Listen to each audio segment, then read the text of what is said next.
Bismillahirrahmanirrahim. Assalamualaikum warahmatullahi wabarakatuh. Alhamdulillah wassalatu wassalamu ala Rasulillah amma ba'd. Alhamdulillah, kembali kita lanjutkan pertemuan kita. Sekarang kita masuk di pembahasan yang baru, yaitu ad-dhamair al-munfasilah. Kata ganti yang terpisah. Kata ganti yang terpisah. Maksudnya apa yang terpisah? Kemarin kita sudah sebutkan kata ganti yang bersambung. Apa kata ganti bersambung itu? Kita berikan contoh seperti Qala muka. Qala muka. Qala muka. Pulpen kamu. Ka ini adalah domir. Ka adalah domir. Kata ganti untuk orang. Kata ganti ka, kamu. Atau qalamu Muhammadin. Qalamu Muhammadin, kita bisa menggantinya tanpa menyebutkan Muhammad dengan qalamuhu, pulpennya. Jadi katanya itu adalah domir, kata ganti dari Muhammad. Itu yang dimaksud dengan kata ganti qalamuhu, ya begini ya. Qalamuhu, ya. Qalamuhu. Jadi hu ini adalah kata ganti dari, kalau seperti qalamu Muhammadin, pulpen Muhammad, kita ganti kata Muhammad itu dengan kata domir hu, pulpennya. Jadi ini adalah namanya kata ganti. Ya. Jadi kalau kita perhatikan di sini, qalamuhu, hu di sini dia bersambung dengan kata qalam. Artinya dia tidak terpisah, langsung bersambung katanya begini ya. Hurufnya itu langsung bersambung, qalamuhu. Ya. Namun di sini kita akan mempelajari domir yang tidak bersambung. Artinya katanya itu terpisah. Katanya terpisah, ya. Seperti contoh diperhatikan ini. Huwa talibun. Huwa talibun. Huwa itu domir, talibun ya isim atau kata. Jadi domir ini terpisah dengan kata talibun, maka ini yang dimaksud dengan domir atau kata ganti yang terpisah. Begini juga ini, hum tullabun, mereka para siswa. Hum dengan tullab itu terpisah kata-katanya. Kalau dia yang bersambung itu seperti contohnya contoh domir yang bersambung, tullabuhum, murid-murid mereka, ya, murid-murid mereka. Jadi ini namanya domir bersambung, ya, karena kata ini bersambung dengan tullab.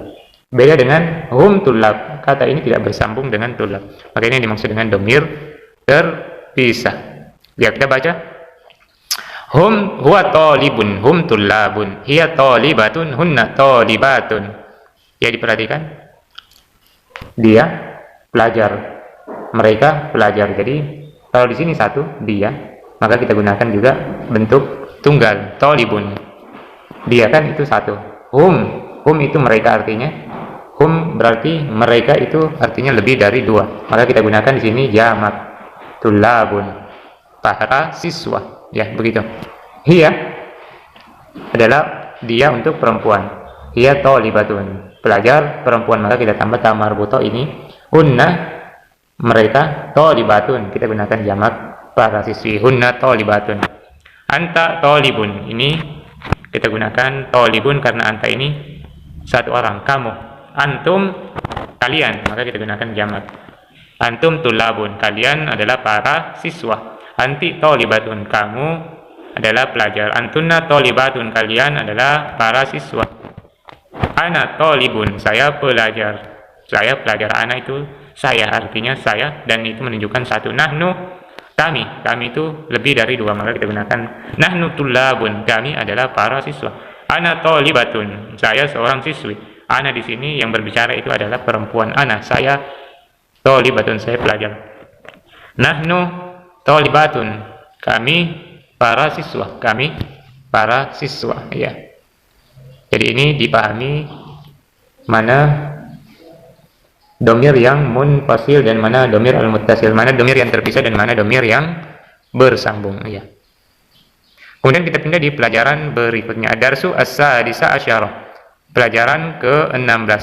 Di sini ada percakapan antara guru mudarris dan Muhammad. Saya baca, liman hadhihi al-aqlamu ya Muhammad, milik siapa pulpen ini wahai Muhammad? Iya li ya ustaz, dia milikku wahai ustaz. Jadi di sini aklam, jamak dari kolam. Aklam artinya pena-pena. Jadi jamak yang tidak berakal, kita menggunakan kata tunjuk perempuan. Kita menggunakan kata tunjuk perempuan seperti kata tunjuk hazihi. Hazihi kan kata tunjuk untuk perempuan.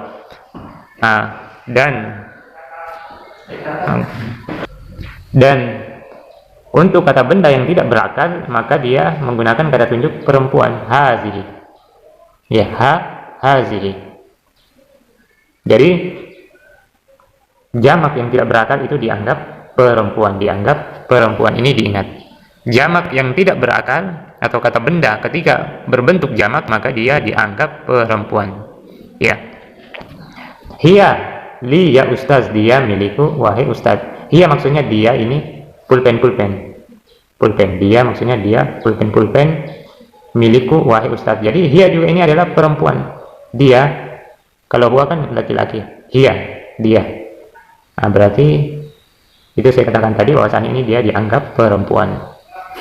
Hiya jamilatun jiddan, dia indah sekali. Wa hadhil kutubu al-jadidatu ahiyal laka, dan buku-buku ini hazi kita gunakan karena kutub, jamak dari kitab.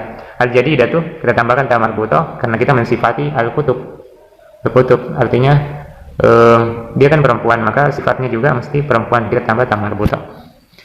Wa hadhil kutubu al-jadidatu ahiya laka, dan buku-buku yang baru ini apakah milik kamu? La hiya li Hamidin, tidak, dia milik Hamid. Aina dafatirukum ya ikhwan, di mana buku tulis kalian wahai saudaraku? Hiya huna 'alal maktabi, dia di sana di atas meja. Ya, sekarang kita masuk di latihan. Tamarin, latihan. Tamal amsilata al-atiyah. Perhatikan contoh-contoh berikut ini. Iya. Di sini ada keterangan mufrad, tunggal, ada jamak. Al-jam'u artinya jamak. Diperhatikan penggunaan jamak dan mufrad, tunggal dan jamak. Ya. Hada talibun jadidun huwa min Biljika. Huwa min Biljika atau Belgia. Hada. Kita gunakan kata tunjuk hada karena satu orang. Huwa, dia. Dia ini yang dimaksud adalah dia talibun. Maksudnya dia dari Belgia. Kemudian bentuk jamaknya haula'i tullabun jududun. Jududun jamak dari jadid. Hum min Biljika. Mereka dari Belgia. Ya. Hada bentuk jamaknya adalah haula. Jadi ini tullabun jamak, jududun sifat dari jadid, seperti bentuk tunggalnya itu jadid. Jadi ketika ini jamak, maka mesti sifatnya juga dijadikan jamak. Ya. Dan bentuk jamak ketika dia sifat, maka seperti ini. Jududun. Iya. Kemudian contoh kedua. Ya, mufrad jamak.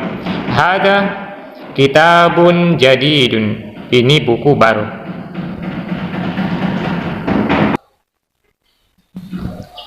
Huwa min Biljika. Ini buku baru, dia dari Belgia. Hadi kutubun jadidatun. Ini buku baru, dia min Biljika, dia dari Belgia. Jadi perhatikan perbedaan contoh yang pertama, ya. Contoh yang pertama dan contoh yang kedua. Contoh yang ini dan contoh yang kedua ini. Jadi perhatikan. Ya, perbedaannya. Hada talibun jadidun. Talib yaitu pelajar, artinya kita menunjuk sesuatu yang berakal. Ya. Hada kitabun. Kitab ini dia tidak berakal. Ya. Tidak berakal. Ketika yang tidak berakal ini diubah menjadi jamak, jamaknya adalah kutubun, maka kita tidak menggunakan kata tunjuk seperti haula, karena ini khusus untuk yang berakal. Kita cukup menggunakan hazihi. yaitu dengan bentuk perempuan. Hazihi kutubun.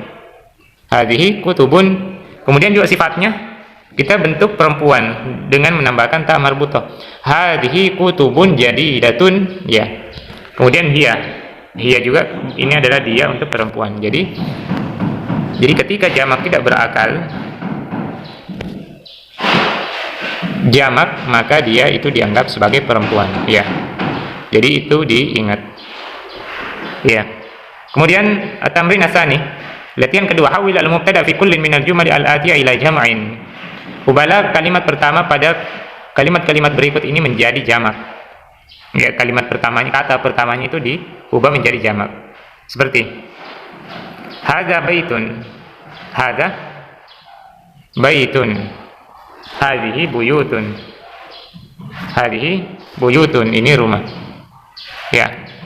Jadi di sini semuanya jamak, ya. Sini jamak. Dan jamak di sini semuanya tidak berakal, semuanya tidak berakal. Jadi kita contoh nomor 1. Ini perhatikan contohnya. Ya, baitun jamaknya buyutun. Haza kata tunjuk kita ubah menjadi hazi karena jamak tidak berakal. Jamak tidak berakal. Jadi nomor 1 haza najmun, jawabannya hazihi najmun. Nomor 2 haza darsun, hazihi durusun. Hadza qalamun, hadhihi aqlamun, ya, dan seterusnya. Dan seterusnya, ya, diisi sendiri, ya. Mungkin kita cukupkan saja sampai di sini. Hadanallahu wa iyyakum ajmain. Assalamualaikum warahmatullahi wabarakatuh.